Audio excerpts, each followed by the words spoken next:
I knew early on that we needed to settle the food problem because if you can grow food, it's empowering. In fact, I believe growing food is one of the most dangerous occupations on the face of this earth because you are in danger of becoming free.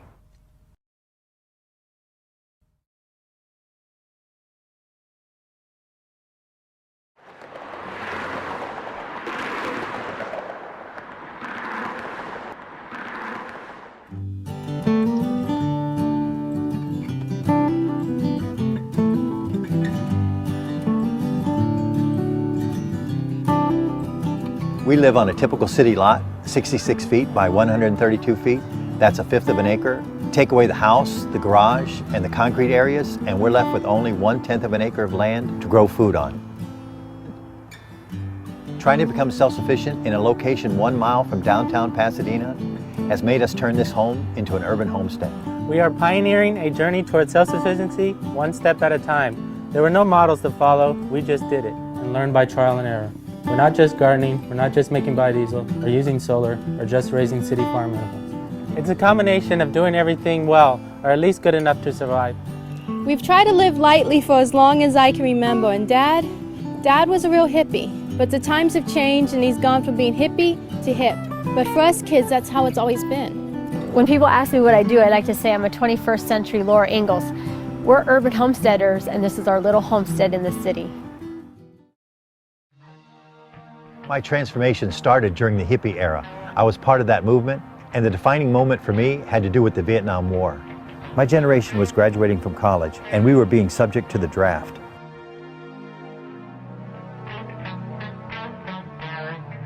The war ended the fun times for me, and I had to be serious about things.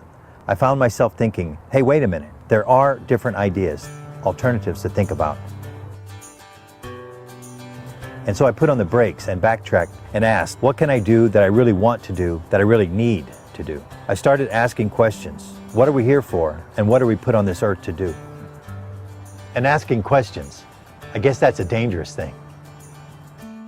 Some of my generation found peace in a back to the land movement, while I immigrated to New Zealand in 1973, where I started my first homestead in an abandoned gold town. A combination of circumstances brought me back to the States, where I settled on 10 acres of land in Florida. There I worked in lawn maintenance and raised bees, having a small honey business. In the mid-1980s, I changed direction and made my way to Southern California, where I purchased a fixer-upper house in a redevelopment neighborhood. Here I planted a hobby garden in a corner of the backyard, but what I harvested was only a bonus. I never really relied on it for our daily food. I didn't intend to stay very long here, but while I was dreaming of moving back to the country somewhere, reality intervened. In the early 90s, Southern California experienced a drought so severe that water rates were increased for higher usage. This is my front yard, and this is the first area where I decided to take a stand and plant something useful instead of grass. I knew that grass was costing me too much time, too much water, and now too much money. It would never look that good, and I decided to make some changes that were pretty radical. My lawn fell victim to 6 inches of mulch.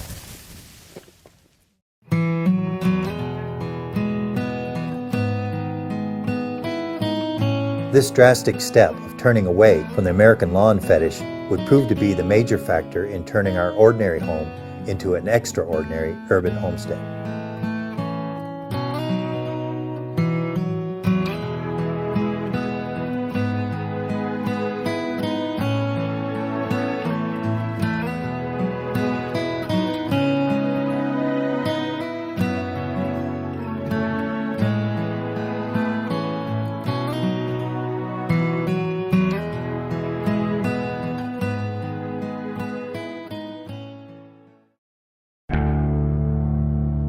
In 2001, when I found out that genetically modified food had entered the food supply, I said, you did what? To me, to my food, and to my children? As soon as I knew that they had attacked my children with this foreign element, I got mad and I said I had to stop this once and for all, because we were just fiddling around. This was a seminal moment for me. I said, I'm not going to take this any longer. I knew I couldn't do anything about the air we breathe or the water we drink. But when it came to putting this alien food into my children's mouth, I wasn't going to let that happen. So I told my family, we are going to grow as much food as we can here. My garden, as I saw it, had become my Alamo. This is the original backyard garden 20 years ago. Hey, so I went a little crazy. And then Dad started taking over every square inch, horizontal, vertical. And the front yard, the backyard. And the driveway. Oh yes, I wanted acreage. I wanted lots of acres. But we had to make a go of it with what we had. You know, you have to rethink the possible. And I think this is the example of showing what you can do if you start with what you have. You have to do something different and change your world. Everything is really tight. Our tiny lot has forced us to innovate and come up with new ways to get the most out of this place. We call this the square inch method of gardening, and we mimic how nature grows close together. This saves us water and attracts beneficial insects too.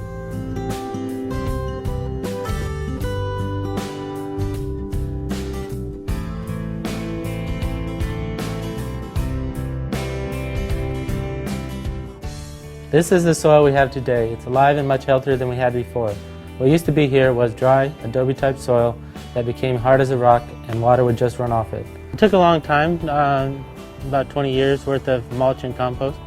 We're even moving up in the world. We're about 1.5 feet higher than our next door neighbor. 26 pounds of cucumbers, 81 pounds of salad. A lot of people started paying attention to what we were doing and how we were growing our own food in the city, because we grew 6,000 pounds of fruits and vegetables each year on 1/10 of an acre of cultivated land. They say the average salad travels some 1,400 miles to get to the table. We chose to go a step backwards. Our salad travels 40 feet to our table, many steps backwards. In the summer, our garden can produce up to 80% of our vegetarian diet. In the winter, we get about 50 to 60%. Here's what we do at some of our harvests. It's food security at its best. We're really reducing our food miles this way. I know there's the 100-mile diet, but this is the 100-foot diet.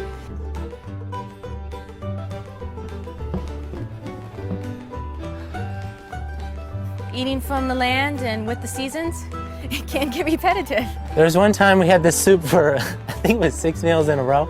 I call it the 007 soup because it never died. It kept being served over and over and over again. I mean, there was nothing wrong with the soup.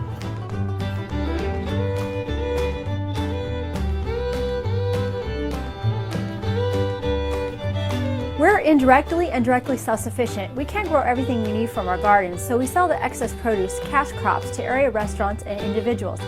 That income goes toward buying staples such as flour, rice, sugar, and dried beans. You forgot chocolate. Chocolate's a staple.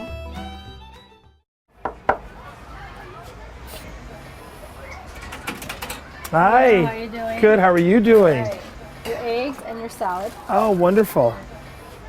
You know, there's always such raves about the organic mixed greens because we always like to feature the name Dervaes. There's something about produce or eggs that are that fresh that are not like anything that you would experience from where we traditionally get our produce. Myself and my other cooks, we just sort of pass everything around and we're all kind of in awe at how beautiful and just crisp and delicious all the different things that we're getting. And so it's a real honor to be able to work with such first-class ingredients. It's pretty amazing.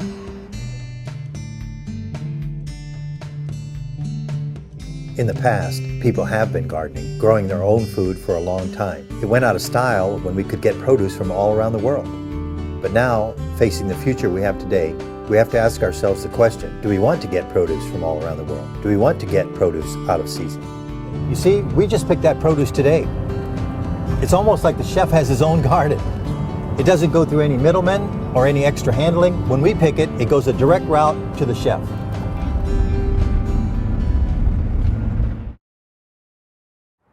I decided to take a stand against the ills of society, tackling all aspects of our life. After food came energy, then transportation, water, and waste, the whole walk. This is our biodiesel processor. The waste oil comes from one of our clients. We try not to drive very much, so we use less than 25 gallons a month. Even though we have solar, we still try to live a simple, low-impact lifestyle.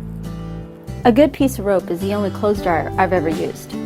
Except for the energy-efficient refrigerator, our kitchen's pretty simple. We like to say it's unplugged. We filled it with newfangled and old-fashioned hand-cranked appliances. Juicer, food processor, beater, grinder, and hand crank blender, which give us a good workout.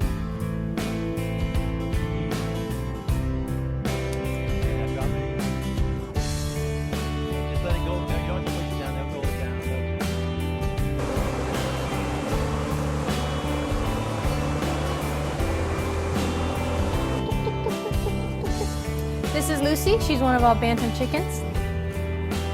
We have chickens, ducks, and goats.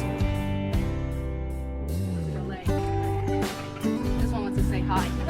She's all friendly. We don't have the space of a typical farm, so we have figured out what is best for healthy, organic, and holistic management. And how to take farm animals and make them cityfied. Because we are vegetarians, we rely on these animals strictly for eggs and milk. They eat the kitchen and garden waste, and we think they are the cutest composting system ever.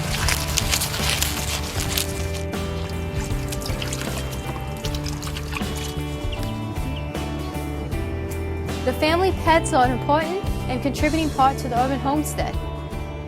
Well, most of them are.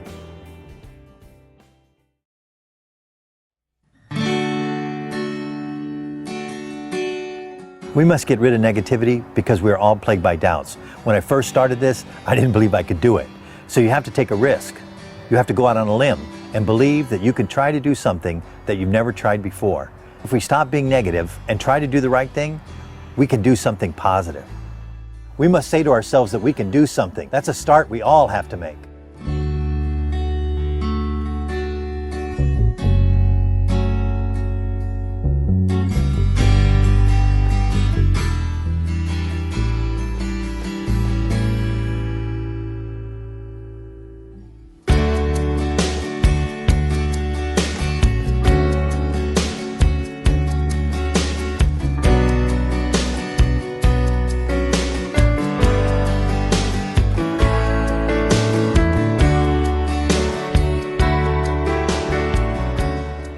Don't look for others to change. You start by changing yourself. The government can't do it and the corporations won't do it. So what we have to do is take a look at ourselves and point the finger straight back at us and ask the question, what can I do? Because change begins with me.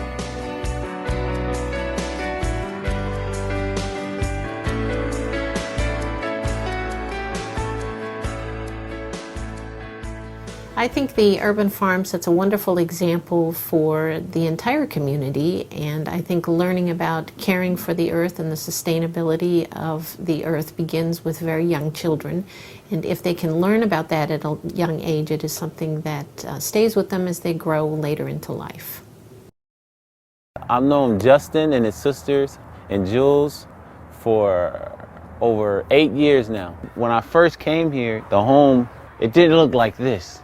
I always used to look across the street. I would see them all working. I saw the transformation of their home. I see they just do wonderful things in the community, and the yard speaks for itself. When passion takes on a purpose, when searching ones embrace the light, when skeptics find themselves down on their knees, you'll know it's here. When the lost find a name they're believing in, and they're falling back onto their feet, and the broken start to dream again, and the sound of all fails these streets. You'll know it's here. Revolution. Can you